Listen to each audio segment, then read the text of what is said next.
Let's say with the optimization by addition, and you're looking through your keyword research, looking through your different logs through Google Analytics, to determine how much you actually throw up against the wall, is it just a matter of resources, or do you have a set structure where you go, okay, well, I'm going to try and first build out, let's start with 50 new terms, or how does that work as far as figuring out how much additional content you're adding? Right, and that's where, and this occurs a little bit later in the presentation, but I've said this for some years now, so you may actually heard me say it too, come to that, and that is that I can actually teach you everything you need to know about SEO in 20 minutes, and have done that routinely. There are only about 3 things you have to actually do right. The challenge is those are just the skills. Those are the things to do, how to write a title tag, how to link, how to write link text that works, that kind of thing.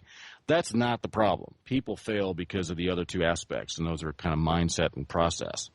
And process is really huge, particularly now. I mean, I think that one of the themes that Ed has in mind for the upcoming seminar is kind of the new age we're in, where most of the easy stuff is done and doesn't work really well anymore, and you have to get serious. So we're building a real business. Think long term. And most real businesses are about their processes. It's like Amazon. Oh my God, the amount of process they must have, right? Yeah. So what I teach is let's look at keywords, what ones make the most sense, and then do the trade-offs about which ones we want to focus on, because ultimately we don't really have to throw stuff on the wall. We can be very, very precise in our selections of keywords and our construction of content for both on-site and syndication in order to get inbound links to our site. We can be very, very precise about that sort of thing by using Google Analytics correctly. And I mean, Google Analytics is one of the best things to ever happen to SEO, well, outside of Google itself. So that's where I go with that. And like I said, the keywords will discover you, and then you have to decide what to do with them. And so that may mean, well, here's this keyword, it's landing on this page. Is that an appropriate page for it to land on? And, that's kind of the art of content. Content attracts, you build a page for a particular keyword. Typically, you should only have 1 or 2 or 3 related phrases that's part of the real skills, the underlying stuff. But once you have that, you can't keep from ranking for stuff, right? Yeah. Dumb stuff typically, but some of it's not dumb, some of it's actually good stuff. Then the question is, well, is that a different page, or is that the right page for that to land on? Well, engagement metrics will tell you, right? Now, if you find it, well, it's not engaging quite right, but wow, the visitor value is pretty good when it is, then we need another page. And there are ways to estimate how much traffic we're leaving on the table at a particular rank, and some other tricks like that I'll show, where we can actually make those kinds of trade-offs. So that's the approach I take, is on a live site, is that it throws off so much data that I can use to actually drive the processes of SEO, that's really where I live. And it doesn't take much of a site, mind you. So for a quote brand new site, unquote, whatever brand new means exactly, right?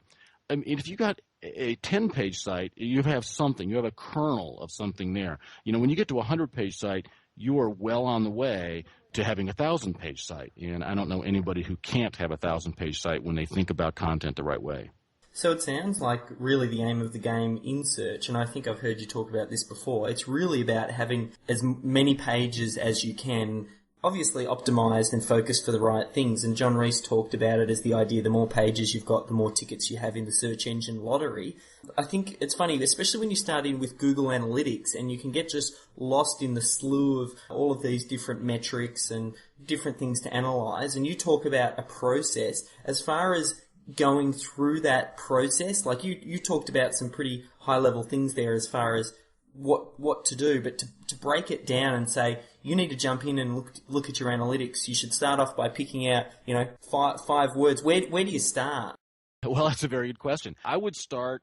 It depends, and this is about how to focus your efforts, and so that kind of gets into some of those processes. So, well, let's go there. We've kind of skipped over a couple of things there about how we get links and all that kind of thing, but yeah, let's go ahead and be strategic for just a moment. Here's the challenge. This is one of the questions that you ask me in email, and that is the single biggest opportunity for in ranking today. Yeah. And here it is. And so we'll do this a little bit out of order, but it's why top 10 no longer matters. Now, that's obviously the teaser line. That's intended to create an email that gets opened. Right? That's up there with the death of pay-per-click, and the other things, right? So it's the steepness of the graph that you get when you look at traffic versus rank. And this is one of those things that people have been looking at ever since AOL accidentally leaked the data. But when you look at the data, you find that it takes, given search terms with the same traffic, it takes 5 number 3 ranks to equal the traffic of a single number 1 rank. All right, now let's let that cook for a second. All right, so that means if I could have lots of page, and you should see what it is for page. So let's see where I have the numbers here. Page 10 takes 14. If you have a number 10 rank, it takes 14 of those to equal one number 1 rank, and it's obviously for the same traffic terms, right? Well, so what does that mean to us? Well, that means that we need to not light the wall with a floodlight. We need to pull out a bunch of lasers. Mm-hmm. We need to be very, very focused. And so basically what it is, if you're going to go after a term, do not stop until it's number 1. Because just going from number 2 to number 1 is 3.5 times on average. Right? And so what does that say about our focus?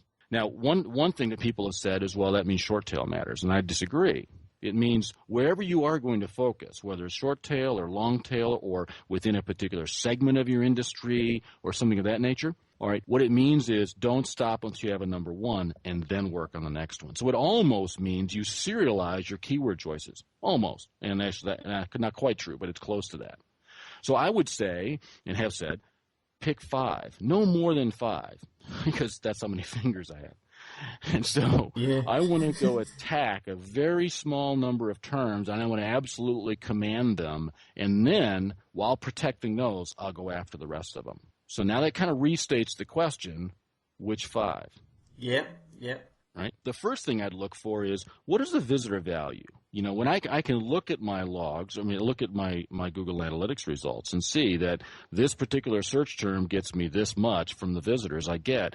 Now, where is that ranked? And so, for example, here's a couple examples, right? Let's say I'm on page 3, so I'm at position 25, say, and I get half a dozen conversions. So I don't know, whatever. I get 100 visits in a month, and I get half of those half a dozen conversions, and the visitor value is really good. All right, well, if I'm getting 100 clicks a month on page 3 of results, what does that tell me about the total traffic available if I'm at position 5 or position 2 or position 1? Yeah, there's a hell of a lot more there. Yes, that's thousands, right? That's a factor of 100 bigger typically, so it's more like 10,000. And so look deep for those, look for things which have really good conversions and really good value when they convert, and try to figure out how much of that traffic is actually available. So that's one dimension. The other dimension is look for things that are already knocking on the door. If I'm at position 5, I am in the steepest part of the curve, right? Because it really goes really fast. It's pretty flat on page 2 or 3. You can move from position 25 to position 15 and wonder if you actually did any work. You wouldn't be able to tell from your traffic graph that you actually had done anything. It was probably a lot of work, mind you, but you're not going to see that in your traffic. When you move from position 5 to number 3, you will really notice it. And from 3 to 1, you'll be a hero. Yeah. And so those are a couple different things, and you have to balance what the opportunities are. And, ultimately there's some, arithmetic that you can use to do that. But it's about the mindset, and that kind of gets into kind of the first part of the presentation I have for, just about a week and a day away. Yeah, not long. is the people fail for mindset. The skills of SEO, honestly, are too trivial to build a business around. I'm sorry, you have one too. It's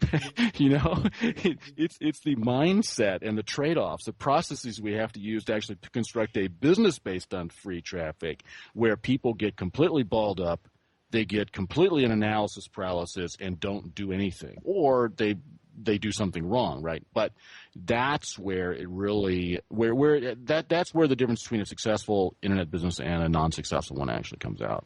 And I think, I suppose, coming down back to what you said earlier, the idea of process and being process driven, after you pick out those 5 keywords, you look at what's converting and also where you are already, trying to identify which, let's say, 5 to go after. You start off obviously by doing the basics. We know all your on-page optimization, getting the keyword in the right place and having your internal linking structure correct. As far as like starting to then, I suppose you move to the off page, or is there anything else there that you do as far as working through this process? Oh yeah, sure. And in fact, I mean, this is the peeling of the onion. And so yeah, we'll do an abbreviated version of the 20-minute skills to do SEO, right?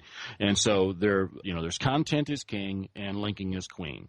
And like your house, the queen runs things, right? At least in mine. And so, so within King, within content, there are only a couple of different things one has to know. Kind of 3 things, I guess. One is the title tag is most important for SEO. Meta description comes shortly after that. And then the content itself is just there to sell humans. It really is irrelevant from a search perspective. It attracts long tails, and yes, there's, in the last 5% of ranking algorithm, sure, on-page matters. But frankly, on-page matters when there's so little signal and everything else that's the only thing they have to go on. It's kind of like the default. It's the backup. And that's why, I mean, you can find whether your page is indexed by looking for some incredibly long string of words on the page, and sure enough, you'll be the only damn result, right? Yeah.